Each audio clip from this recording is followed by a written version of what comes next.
avoir un management efficace, ça dépend ce qu'on cherche. Et ce qu'on cherche, en général, c'est, alors surtout dans une société technomarchande comme la nôtre, c'est que les produits soient donnés le plus rapidement possible, dans les meilleurs temps et à meilleur coût. Est-ce que finalement, l'organisation humaine, c'est de se centrer uniquement sur la production? Est-ce qu'on ne peut pas penser aussi l'organisation par rapport à l'individu?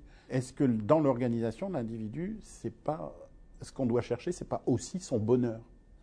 C'est-à-dire, être, exister. Et pas seulement produire. J'existe pas forcément par rapport à mon produit et à son mode de production. J'existe aussi par les modes, les relations que j'ai pu entretenir dans l'organisation et en général des relations qui ont été des relations humaines où j'ai pu m'épanouir. Le bonheur, est-ce que c'est pas autant ce qu'il faut chercher que l'efficacité de la production?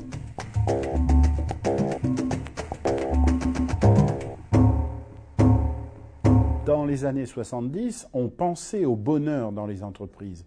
Et c'était l'idéologie qu'on voulait mettre en place. Cela étant, les managers ne sont pas parvenus à ça. Parce que c'est difficile. Le bonheur, c'est quasiment une éducation. Une éducation qu'on doit recevoir depuis qu'on est petit. Donc, quand on arrive à 20 ans, se situer dans une organisation qui dit « je veux votre bonheur », il y a de quoi.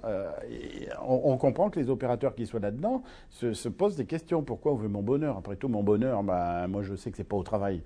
C'est un peu comme ça que les ouvriers de chez Renault parlaient dans les années 65 quand moi je les interrogeais. Ils disaient pourquoi vous voulez mon bonheur en ne me faisant plus travailler à la chaîne. Moi, mon bonheur, de toute façon, c'est jamais à l'organisation que je vais le trouver, à l'entreprise. Moi, mon bonheur, je le trouve dehors avec mes copains. Je vais à la pêche, voilà. Donc, introduire le bonheur, c'était une utopie du courant de ce qu'on appelait le courant des néo-relations humaines ou des courants des relations humaines. L'objectif, c'était toujours la production efficace. Comme là, les managers n'ont pas réussi, ce qu'ils ont mis en place, c'est dans ces new management, c'est des modalités subtiles de faire fonctionner les individus malgré eux, par devers eux, et notamment le management par le stress. Le bonheur au travail, en tout cas, c'est pas aujourd'hui le problème des managers, quoique c'est une question que certains c'est en train de revenir. Cette question est en train de se reposer. Pourquoi? Tout simplement parce que, à force d'avoir usé les individus, les individus sont pas remplaçables comme ça à volonté. À un moment, on ne trouve plus les personnes qu'il faut pour mettre à la place qu'il faut.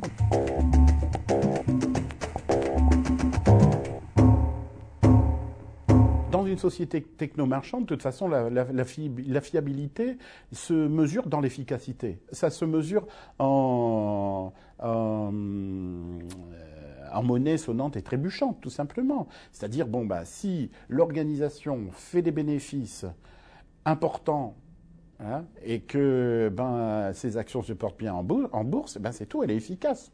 On se pose pas d'autres questions, on se pose peu la problématique de l'homme là-dedans.